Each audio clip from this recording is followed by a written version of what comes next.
First, I want to share something that I experienced yesterday that I think you will appreciate.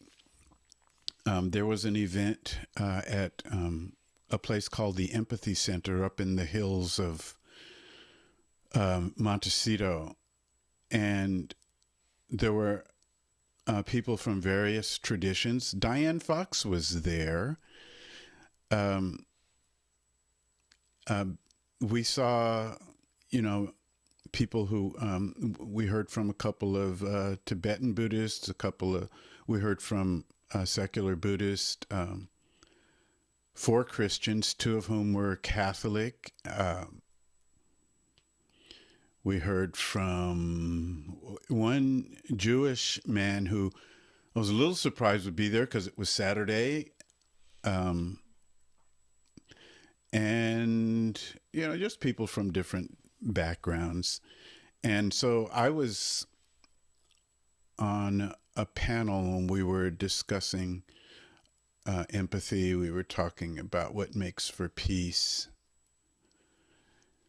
And I was a little bit, throughout the course of the week, I was a little bit, I don't know if nervous is the word, but knowing our society and knowing Santa Barbara, I knew ahead of time that I would be the only person who would bring up Gaza. And it just so happened I was the next to the last speaker. I had a profound curiosity and respect for the two Muslim men who did not bring up Gaza, Middle Eastern Muslim men, both of whom are friends of mine. One of them talked about starvation in the Democratic Republic of Congo. And it almost sounded to me like the way he described, his feelings and the scenario, it sounded like he was trying to find a roundabout way to talk about what was happening in Gaza. But he never mentioned it. So when it came to me, and I talked about the threat of empire, and I did mention Gaza. And when I was done, people clapped, and it felt like there was a taboo that was broken. And so I just, I'm just putting it out there, not to really analyze, but this is what we're living with. And so I'm just sitting with that. So this is a picture. I had told folks this is before the pandemic, and this is what New Covenant Worship Center looked like for the most part. And I was getting ready to go somewhere, I think to Canada, and I said, "Oh, let me take you with me." So I took a picture of the folks who were there that Sunday. This is a snapshot in time because remember the church has gone through various versions. I mean, it's been around for 40 years, so some of these folks weren't even born yet when we were first doing it. And we've had more people and fewer people and all of that. And then in November of 2020, this is a group of people some of whom who had never seen each other or had never met, but we decided we would be Jesus Collective. We had only been around each other on Zoom up to the end of the pandemic.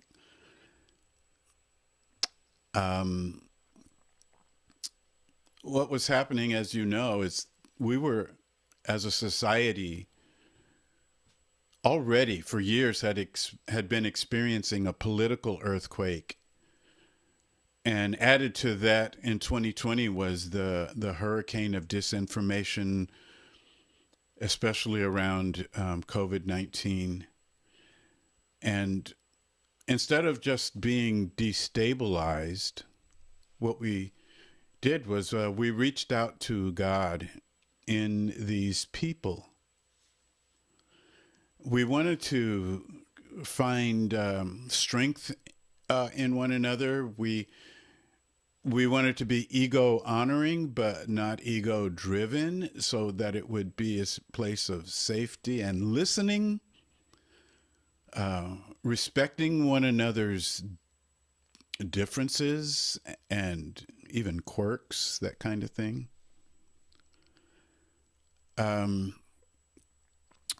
So we didn't know exactly where we would be going with this, but we just needed to be with people.